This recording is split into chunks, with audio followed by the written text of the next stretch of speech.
Welcome to Mindful Management, Creating a Trauma-Informed Work Environment, a podcast by Chefalo Consulting, where we share the knowledge, stories, and resources you need to create a trauma-informed culture that supports wellness, growth, and resilience. I'm your host, Shenandoah Chefalo.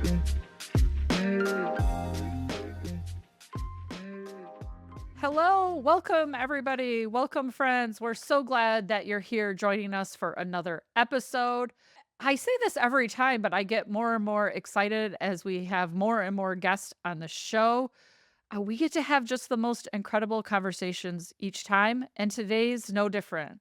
So on today's episode of Mindful Management, Creating a Trauma-Informed Work Environment, we are delighted to welcome our friend Amy Waninger, a noted inclusion catalyst and top HR influencer, the CEO of Lead at Any Level. Amy specializes in transforming highly technical employees into inclusive leaders, thereby enhancing organizational cultures and developing diverse leadership pipelines.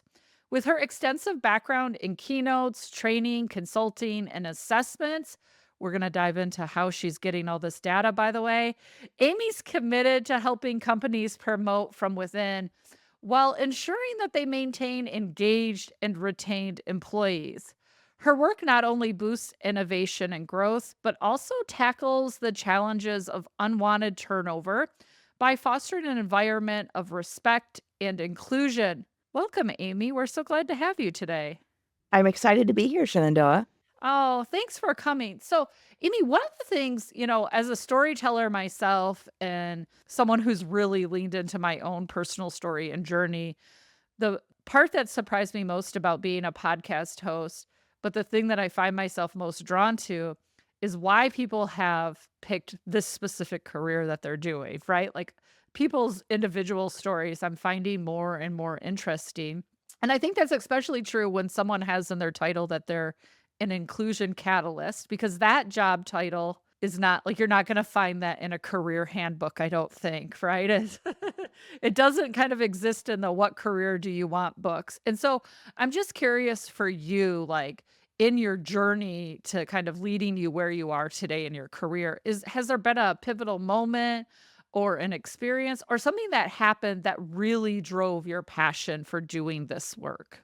So thank you for the question. I think, it's easy to look back, and I want to be very clear about this for folks who are still trying to find their way.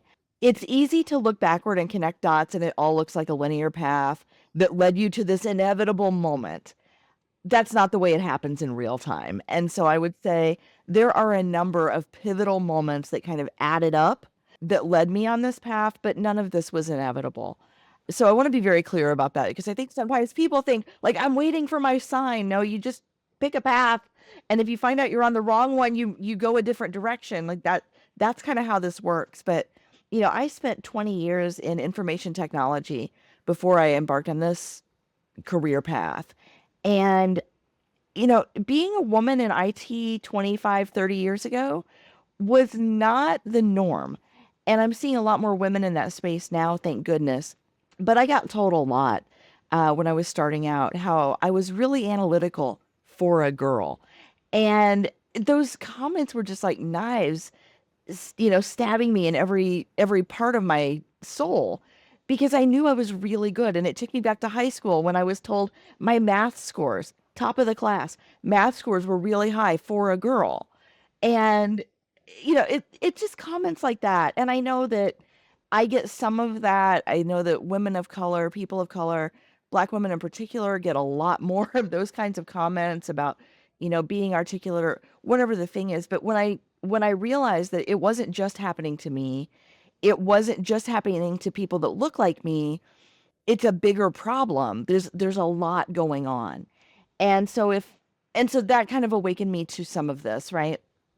I guess the turning point for me when I decided to leave my IT career and pursue entrepreneurship and inclusive leadership development, in 2016, I went to a conference. It was an all-industry conference for insurance. And I went to all the sessions around diversity and inclusion because I wanted to learn more. and I heard a lot about the problems.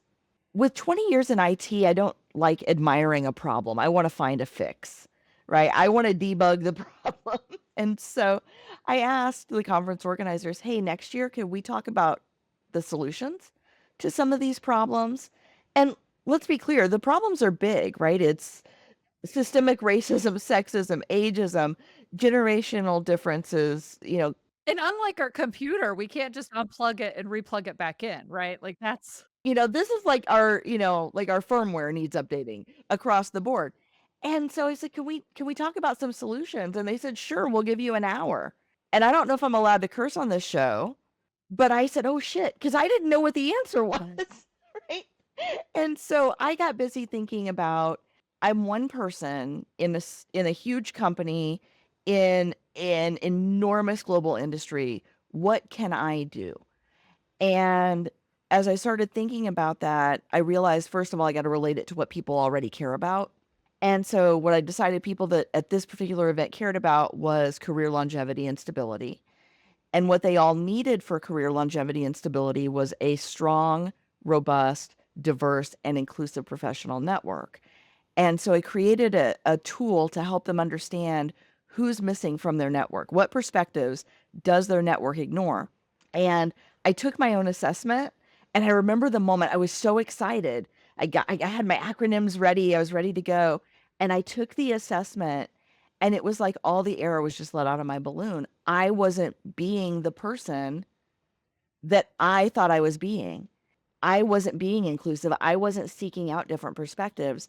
And that moment of this thing I created that then I self-applied really knocked the wind out of my sails. And at first I thought, well, who am I to be talking to anybody about this?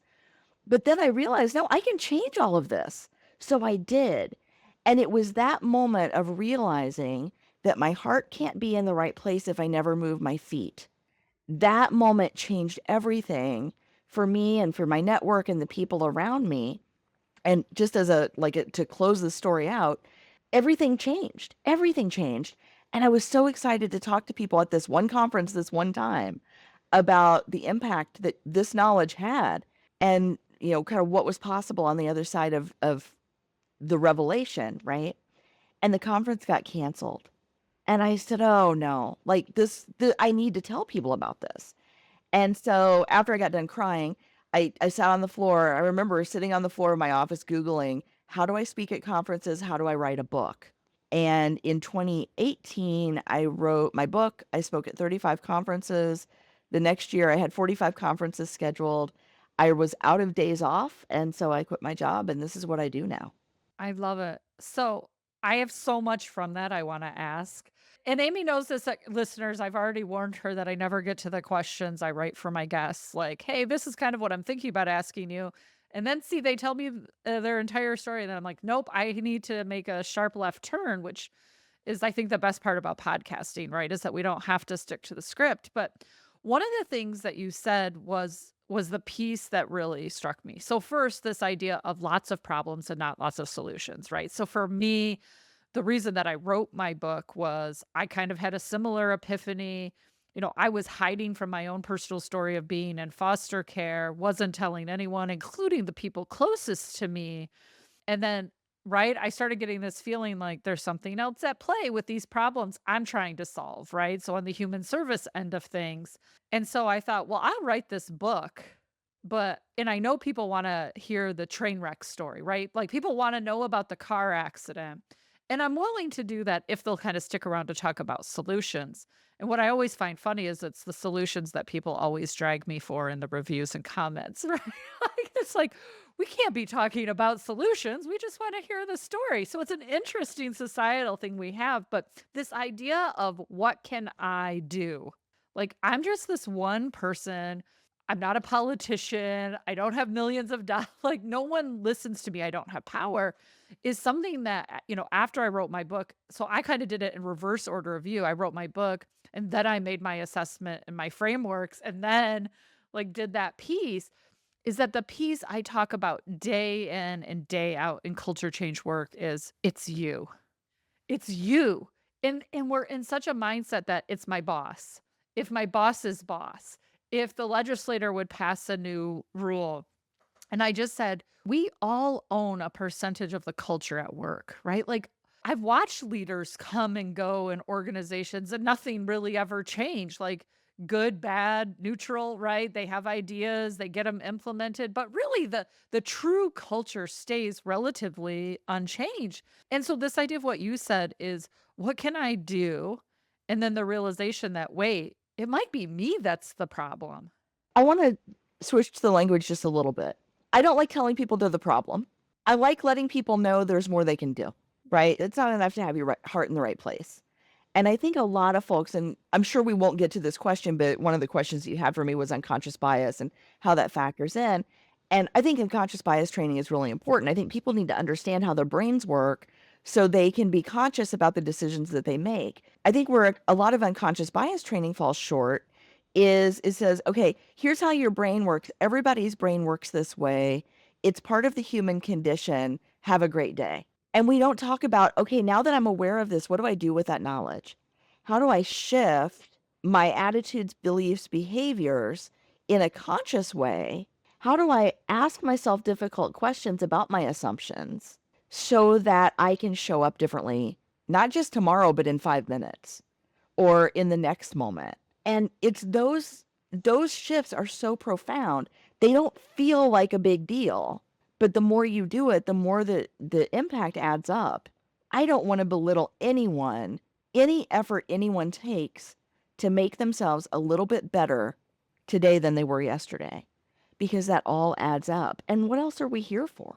Yeah, it's the intentionality behind it, right? I think so many of us, listen, myself included, we spend so much time responding from our fight, flight, freeze, appease, right? The automatic response, and so very little time actually in executive functioning, right? We spend very little time in creative thought and being able to access the future and really having all of those really wonderful parts of our brains. And so I'm just wondering for you and in the work, like, are these some of the barriers that get in the way of leaders trying to be more inclusive? Because I come from a standpoint, and people can call it naive or whatever they want, that I really do think most people care about most people, right? Like, and to your point, I think unconscious bias gets in there. I think a lot of things can get in the way of what that appears on the outside. But I think at our soul, humans want to be with other humans, and leaders, I say this quite often, aren't laying in bed thinking, "How can I make all my employees miserable?" Right? Like, that's just not a thing leaders are doing, even though, listen, I've been in the workforce and I've definitely thought my leader has been laying in bed thinking about how to make me miserable. When I'm in my executive functioning, I know that that's probably inaccurate. So what do you think are some of the other barriers that just get in the way of becoming more inclusive? So I think there are some fundamental skills that leaders are missing. And it's not their fault, right? They went to school to learn a particular skill, a particular trade, a particular domain of expertise. And what we miss are some of those person to person moments, right? I call them essential skills for inclusive leaders. And everybody wants to jump to cultural competence, but the fact is cultural competence doesn't happen without some foundational work that you have to put in before. Yeah. Well, and I would just say for me, right, that's another piece about the language where it's not even cultural competence, it's cultural humility. This idea that we're going to become competent in someone else's culture to me is almost the most ludicrous language shift I can't get my brain around. But the idea that how can we be curious and humble is really, I think, what we're trying to drive there. Exactly. But even before that, there are some foundational pieces, and I offer a program to my clients. It's a 9-part series, and it's all about, okay, why does inclusive leadership matter? Because if people don't understand why they're there, they're not gonna get engaged, and it needs to be bigger than flavor of the month or it's the right thing to do. There are real business reasons why we need to get this right.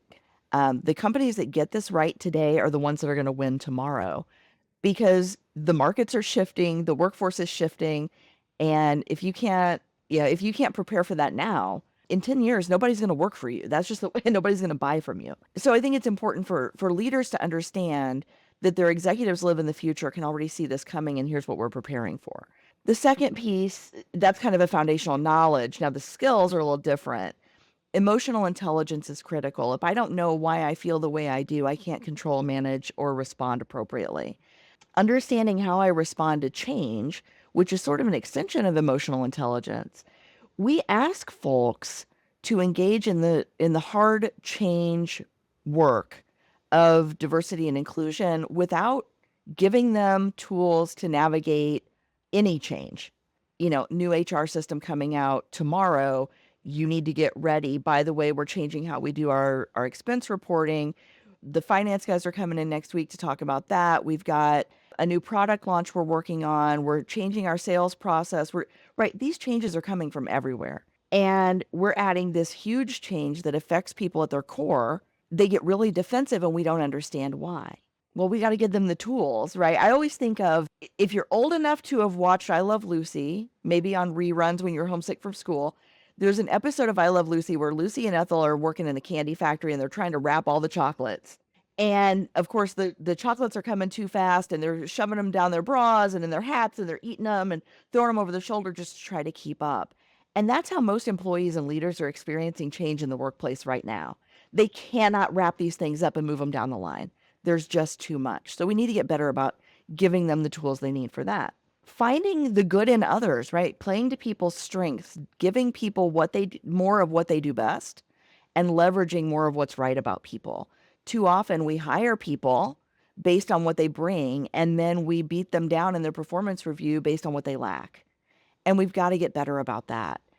Building a robust and inclusive network so we can see talent from multiple perspectives and, generate innovative ideas and that sort of thing.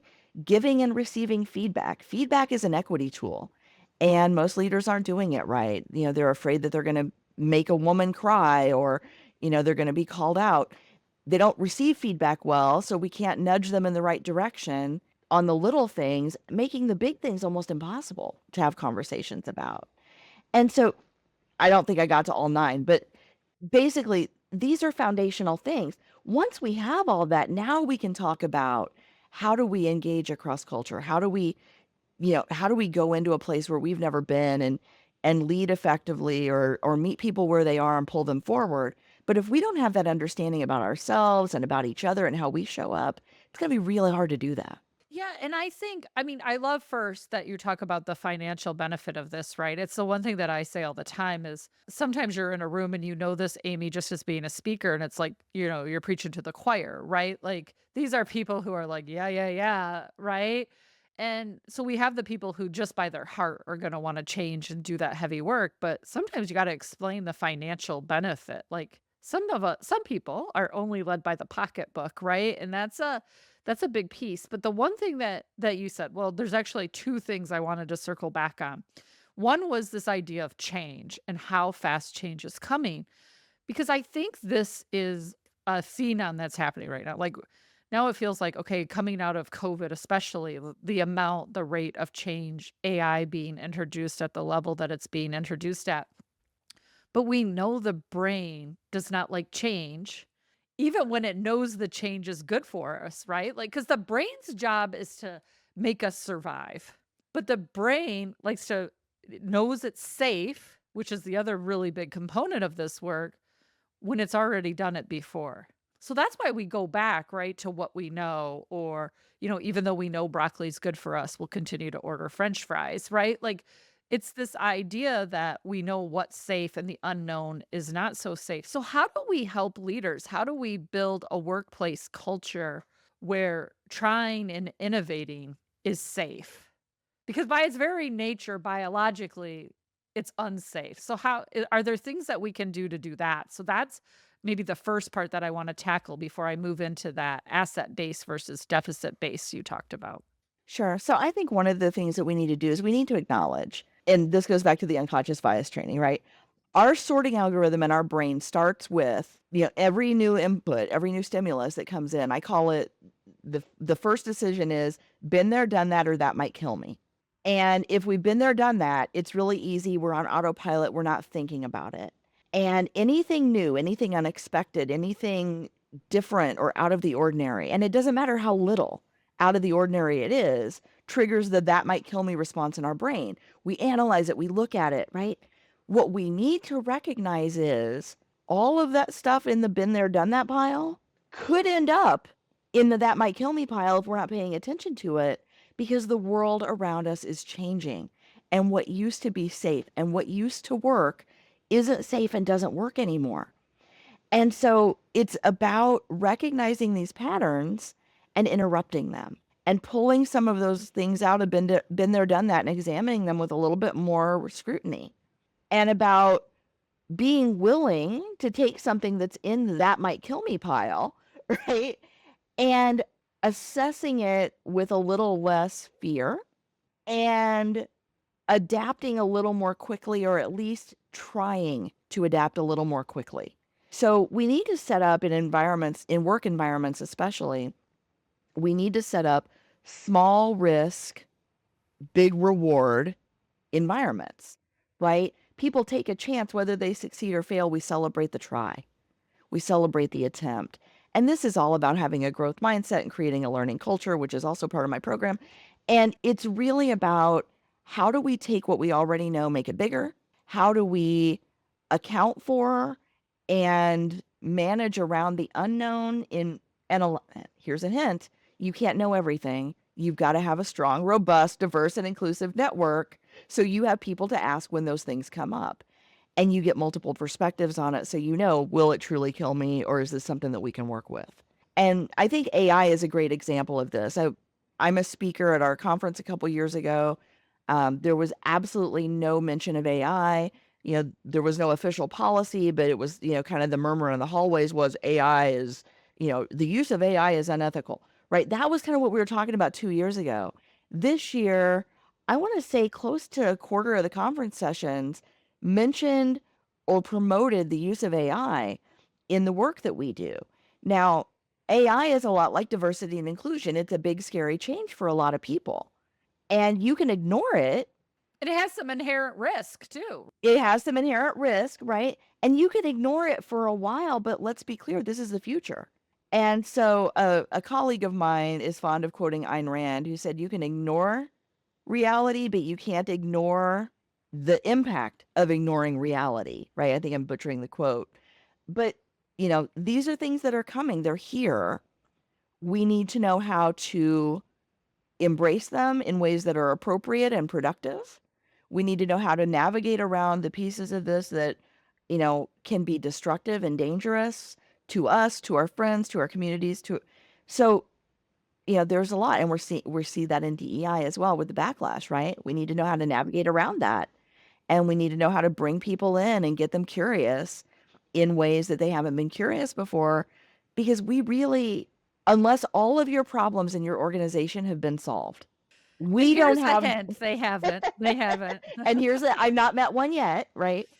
Unless all the problems in your organization have been solved, you can't afford to have anybody on the sidelines. We need everybody in there innovating, problem solving, doing their best work. They can't do that if they don't feel safe, if they don't feel included, if they don't feel like their contributions matter. And, they can't do it from a place of fear. And that's why we really need everybody in the game on this. Yeah, and I think that's such an important piece, and I think this ties into a couple of things you mentioned earlier. So one for is like, because I think it's beautiful to say, right? Like, let's just have a safe environment and let's have this, we can sit around and innovate and ideate. But in the real world, companies have to make money. I mean, that's how everyone gets paid, right? Like there is a reality that exists. And so as we're thinking about that, how do we allow people to fail appropriately? Because to me, that's kind of where this piece of safety and this is a thought I've been having as a consultant for a long time is how do I help the systems that I work with allow people to fail and that to still be okay? Especially when listen, I work in some nonprofits and school systems and in human services and then of course there's the for-profit companies on the other end. It's like that can affect things, can affect end users, it can have systems effect, but often without that failure, we're also not innovating and growing, right? It's like kind of within when harm is done is when we can sometimes do the best work following that, how do we keep people safe? Because I don't want people just intentionally harming people so then we can go innovate and talk about how terrible we did something or how terrible we handled something. But what is because I think this ties back into your asset versus deficit conversation. For me, I call that the paradigm shift, not what's wrong with you, but what's strong in you, right? Can we begin to see people not from, gosh, you're rebellious, but like you really like this is a natural leader. This is somebody who knows how to have clear boundaries, right? Like, how do you begin shifting that and trying to eliminate as much harm to other people as you can? So I think one of the places we need to start, I've been seeing a whole lot of posts and buttons and pins and stickers that have their literal ally badges, right? You're safe with me, whatever. Stop telling people they're safe with you. You don't get to decide when people are safe with you. Other people decide if you're safe for them. That's like step -5, but it's so important because I can tell my kids they're safe with me, but if I scream at them all day, they don't feel safe. I can tell my colleagues that they're safe with me, but if I interrupt them and I steal their ideas and I talk shit about them to their boss, they're not safe with me and they know it. And you cannot guarantee other people are safe with you if you don't fully understand them. And most of us don't fully understand ourselves. How can we possibly fully understand each other? And so I think safety is not an on switch, it's a slider. And some people will feel more safe with you, and some people will feel less safe with you. They get to decide that. So then the question becomes, how can I make you feel included? How can I make you feel more safe? How can I show up better for you? And when we start asking those questions, here's the key, we have to do the thing that they say, right? Because it's not enough to say, how do I help you feel included? And somebody says, look, I don't eat pork for religious reasons. And somebody else says, I have a peanut allergy. And you bring everybody in for pad thai with pork on a lunch break, right? You've alienated the person who can't have pork and you've almost killed the person who can't have peanuts. We can't do this to people, but we're doing it all the time culturally. And so we need to listen to what people tell us and then take action based on what we've heard. And I think that's the first step, right? A lot of organizations talk about psychological safety, but unless we have some of these basics in place, we can't even get to step 1 of psychological safety, right? Which is inclusion safety. Yeah, because I think that's a really big one, and I love your idea of this. First, it's just be curious. Stop assuming you know what others need to be safe. I promote this all the time is like on your team, even if you can't, even if you're like, listen, I work at a big, huge company or system. I can't get everyone to have this conversation. Most people can rally the 4, 5, 6 people they work with on a daily basis to make some shifts and change, right? And I think those are a lot of our listeners. And for me, I'm like, have you ever asked those people what they need for safety? Because I've actually done that, right? That exercise. And what I learned from doing that exercise is most people don't even know what they need. And so it starts a whole new conversation about, hey, yeah, what would we need to be safe here in this environment and to take care of each other? And to me, that curiosity and those conversations will allow you to do the thing they ask, but most people can't even name the thing they need. In your example, right? Like if you're allergic to peanuts, you're going to know you're allergic to peanuts and you can ask for that thing. But many of us in this very abstract idea of safety, especially safety at work, we've never been asked. We don't even know yet what we need. Yeah. Or we've never seen an example of it, right? And so a lot of times it's about not just what do one of my favorite questions is complete the sentence. I feel included when. And you will learn a lot about people. You'll especially learn a lot about times when they didn't feel included. And if we can't get anything else, we can at least find out what not to do, right? And so that's a start. I think another thing that we need to do is we need to ask, how can we questions? So when somebody says we can't do that because, okay, how can we get around that? How can we work with that? And I'm not an innovation expert, but these are some pretty, pretty low-hanging fruit, right? around how can we or what's in our way. And we can start identifying systemic barriers. The other piece of this I think is really important is after we've asked everybody, what do you need to feel safe? When do you feel included? Is then we need to start looking around and go, who's not even here for us to ask? Because a lot of us find ourselves in all male, all white, all cisgender, all heterosexual, whatever the thing is, right? We find ourselves in these environments where everybody looks like us. And the story that we tell ourselves is, well, I invited other people and they didn't want to come, and that's not my fault. Well, they're not there because they don't feel safe. They're not there because they don't truly feel welcome.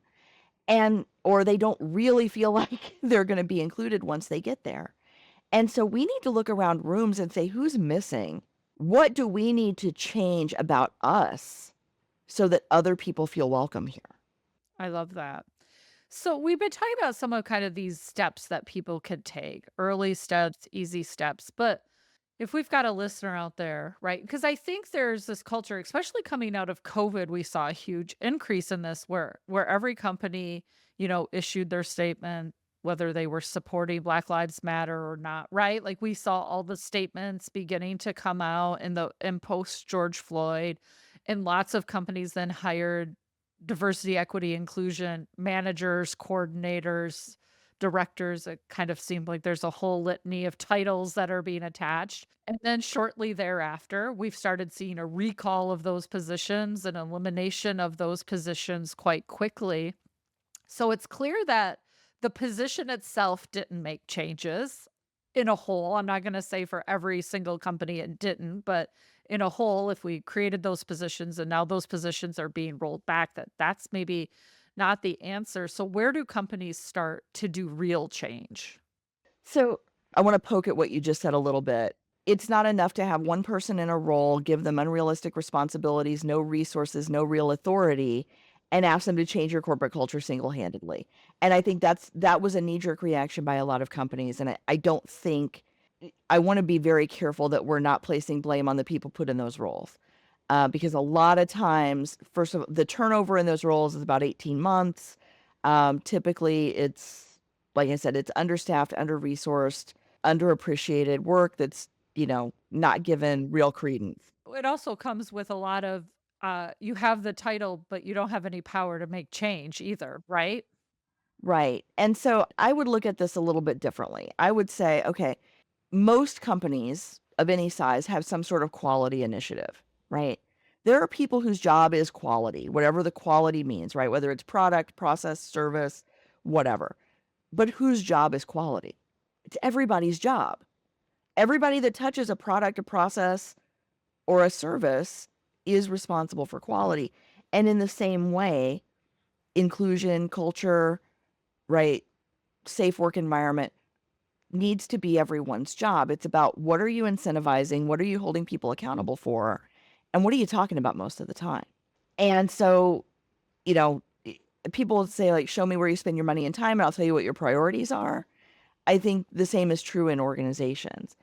Organizations that are serious about making big leaps forward do a couple things differently. Number one, they have a why that doesn't crumble in the face of opposition. If it's mission critical to you that you have a diverse team that's contributing and innovating, you're going to get it done. And if it really doesn't matter that much to you, it won't happen. And so you've got to figure out why does this matter? And if somebody says, I don't understand, you can clearly explain it. And if they say, I think that's BS, you can push back. Your why has to be bigger than the opposition. The second thing is they have data, some sort of baseline data about where they are currently so they can set realistic goals about where they want to be. And a lot of times companies don't want data, they want an ally badge. And anytime I see somebody, and there are a lot of these, I don't want to step on anybody's trademark, right? But, oh, this is a wonderful place to work. We got a badge. A lot of companies stop when they get the badge and they don't go down into the data and say, my question is, you say this is a great place to work.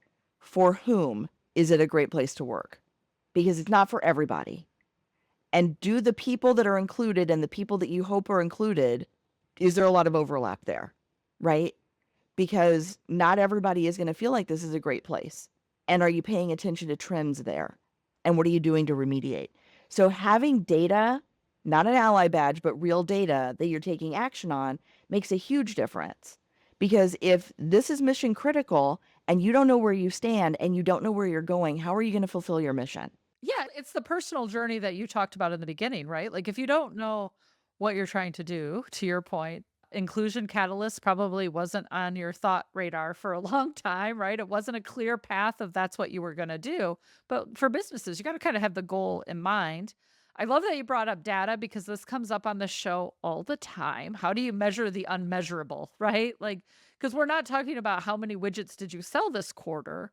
We're talking about people's thoughts and feelings, which, especially when they're negative or people don't feel safe, they don't always tell us the truth. Even if we're brave enough to ask the question, it doesn't mean we're actually getting reliable information, right? If I'm not safe, I can't tell you what I'm really thinking about you. So when you say, "Shen, are you safe?" I may say yes, but I may be feeling absolutely not, right? So in this space, Amy, how would a business, how would a company, how would a system even think about starting the data collection that you're talking about? So there are a lot of ways we can do this, and depending on the size of the organization and what they want to accomplish and why they want to accomplish it, there are a lot of ways to do this. The easiest way is just contact me, Amy at leadatannylevel.com. Wink. Um, but No and I can winks. help. People actually need help. Like, that's They the do thing, actually need help, right? Yeah. and so I can help customize a program for any size organization. But one of the ways I do this, I have an assessment called the Spectra Diversity Inclusion Assessment, and it's statistically valid at both the organization and individual levels, and it helps quantify the squishy, right? So at the organizational level, it says, how do people feel about management, culture, and then what they call the 3 Ps: policies, practices, procedures. And then at the individual level, what are people's personal beliefs and interpersonal behaviors? In aggregate, it's those personal beliefs and interpersonal behaviors that drive the culture, right? Because every interaction we have at work either makes us feel like we're included or makes us feel like they'd rather us not be there. Every single interaction we have. So if we take all of those things in aggregate, we can get a really good picture of what's the organization look like. But the beauty here is we can break it down demographically. So we can find out, for example, uh, men versus women, how they feel about sponsorship and mentorship in the organization.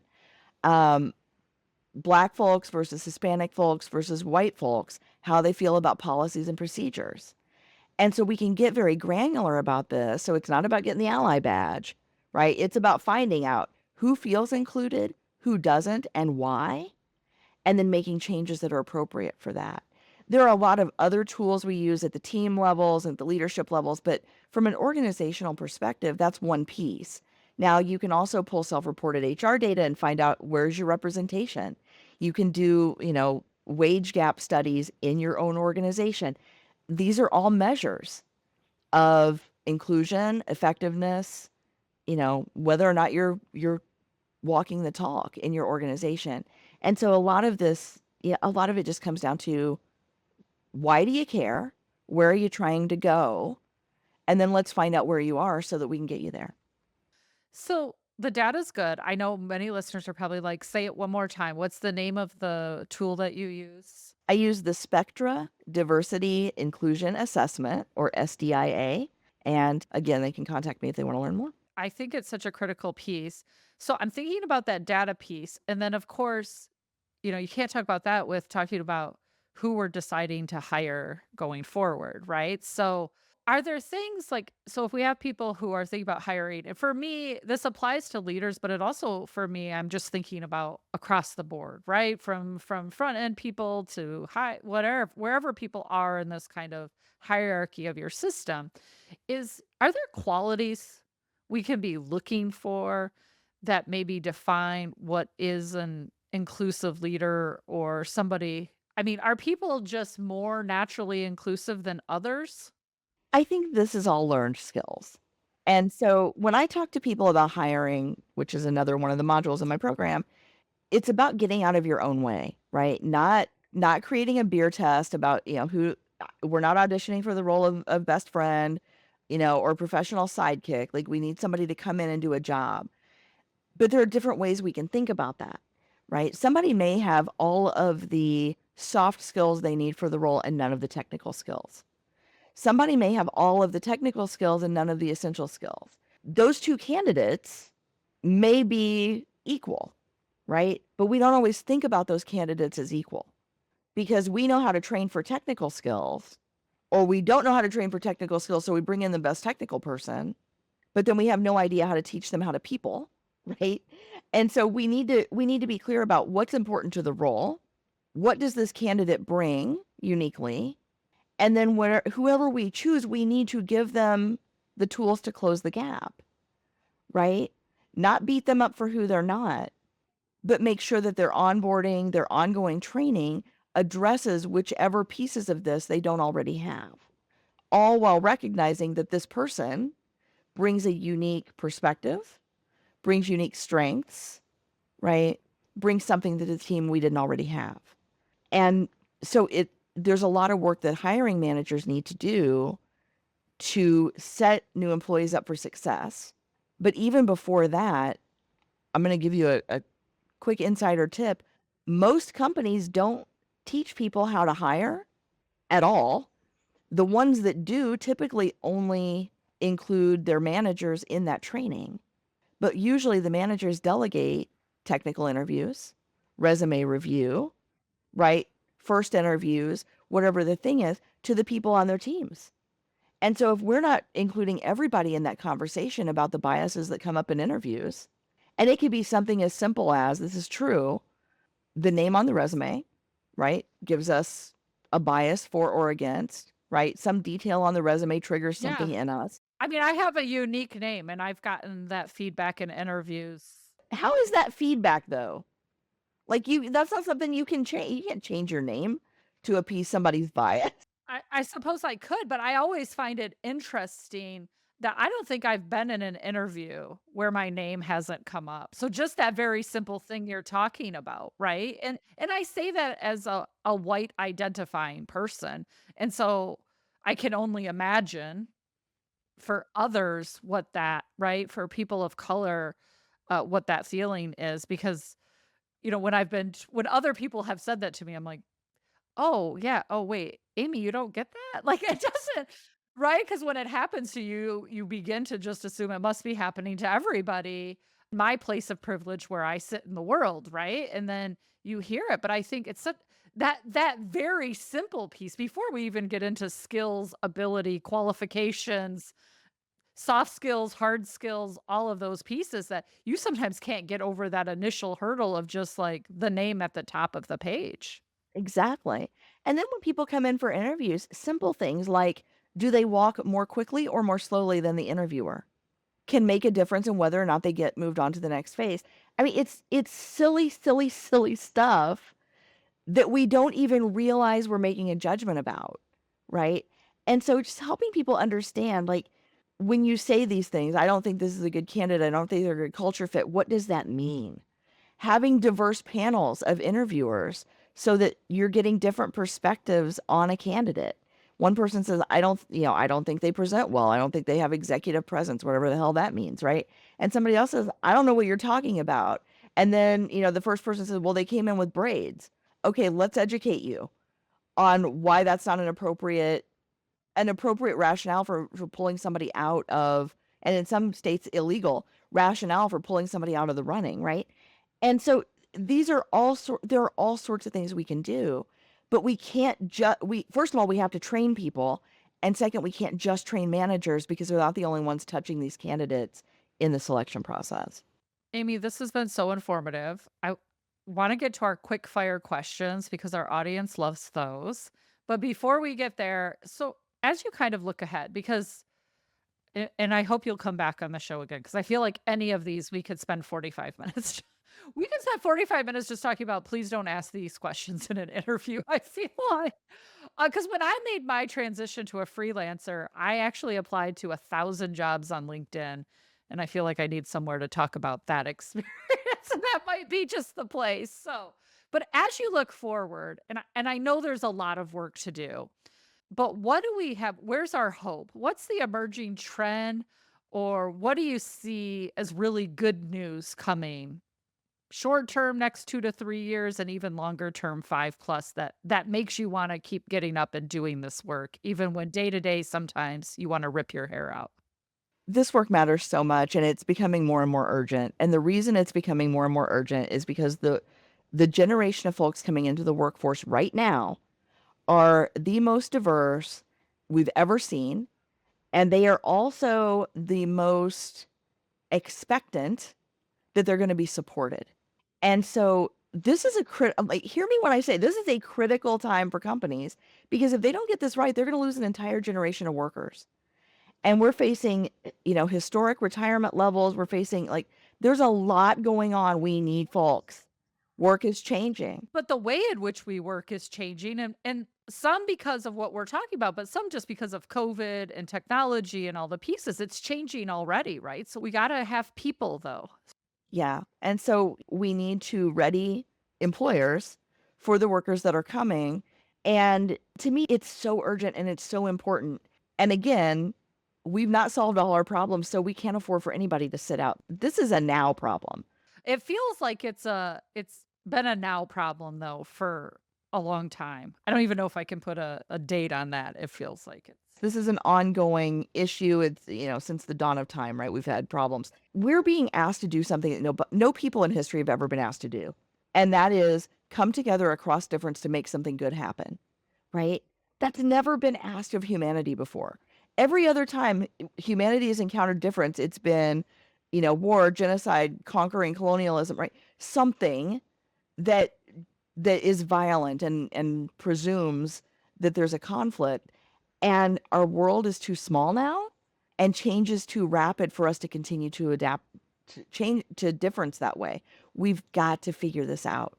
And so to me it's an exciting time because we kind of don't have a choice, right? We got to figure this out. And so to me that's the excitement of the work, but also seeing, even if it's one small place and one small team for one small group in one small way, seeing change, seeing progress, seeing somebody get it, that there's one more thing they can do to make their workplace better for someone else.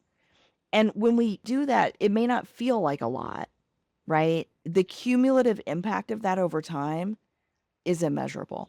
I just love that. Before I ask you these quick fires, I just have to say, because that thing you're saying is I was just in a training with a group of people, and several people started talking about this very specific problem in the organization that they were having. And everyone, when they were complaining about it, right, to bring this up, was like, I know nobody in this room can change it. And then they would talk about it, and everyone would keep saying that.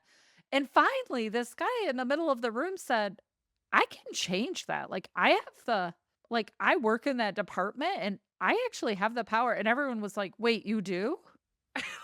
Because they thought it was like a director level, executive level thing, right? And it was just so amazing to stand. He's like, yeah, I've never heard this feedback before. Like, we can change that. Like, that's not a problem at all. And it was just so interesting to watch people's responses to that, and and I thought, how courageous of this person to be like, I can, because here you got a lot of people who high emotions, they were very passionate about telling you what was wrong, right? And he was just like, well, so like I can fix that. Like, which wasn't the reason we were meeting, by the way, but it just kind of boiled up in this thing. And so this idea of when we have spaces in which people can speak up, sometimes what we think is unsolvable is actually really solvable. Absolutely. And sometimes it's just about asking the next question. First of all, instead of assuming nobody in this room can fix it, is there anybody in this room who can fix it? Do we know of anybody who might know who can fix it? Is the next question, right? Because you're usually not more than a couple of handshakes away from solving your problem if you're willing to ask the right questions. Yeah, it's such an interesting thing. All right, Amy. So we like to ask our guests, you can answer for out of your personal or out of your professional. We don't care. We just like to know more about you because we think connections before corrections, right? How we're connected to each other really deeply matters. So, what's the latest book or TV show that you're binge watching? And why is it standing out for you? So I stayed up half the night watching the latest season of The Bear. I have no self-control. I love The Bear. My favorite, though bingeable, would have to be Ted Lasso. I actually was lying in bed this morning thinking I need to rewatch that entire series again.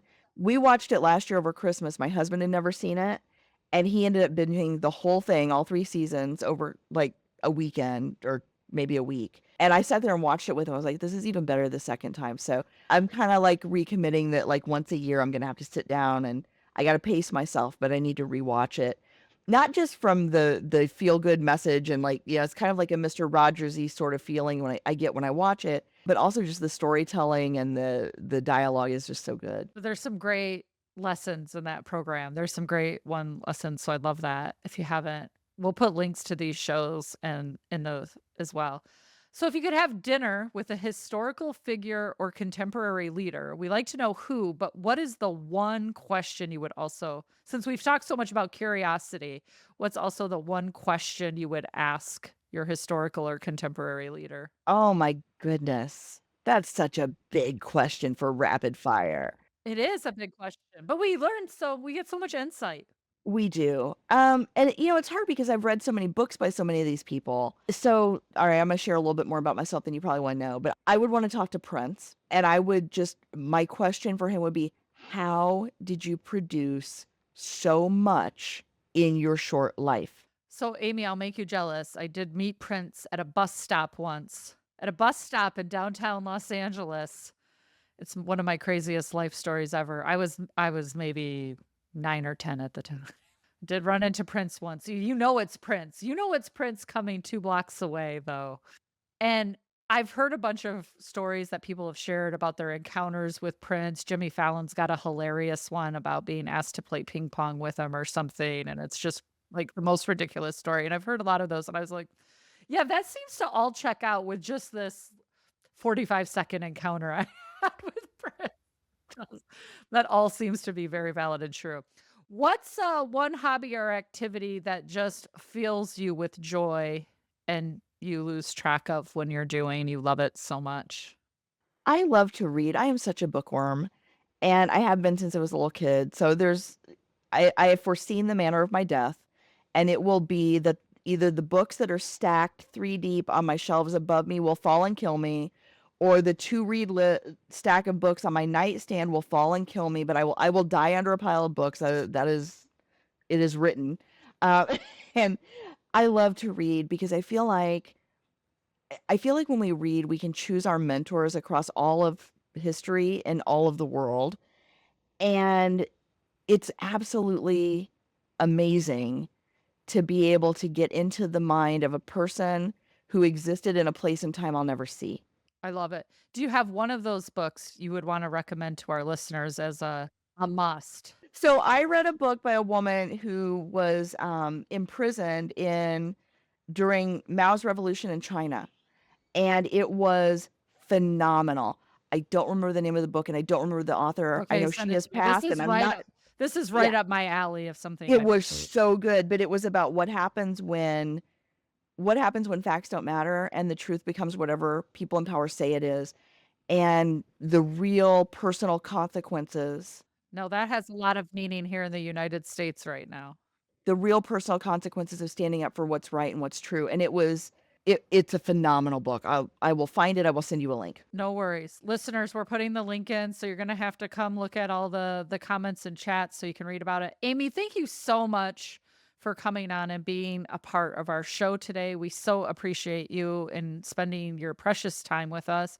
For our listeners, until next time, remember, slowly, slowly, we can make change, we can do hard things, and we can go slowly and intentionally so all of us can be safe together. I can't wait. See you then. Mindful Management, Creating a Trauma-Informed Work Environment is brought to you by Chefalo Consulting. To learn more about Chefalo Consulting and our trauma-informed change management and professional development solutions, please visit chefaloconsulting.com. That's Chefalo, Chefalo, mindfulconsulting.com. Make sure you don't miss these transformative conversations by subscribing to Mindful Management wherever you get your podcast. Thanks for listening, and remember, change happens one step at a time.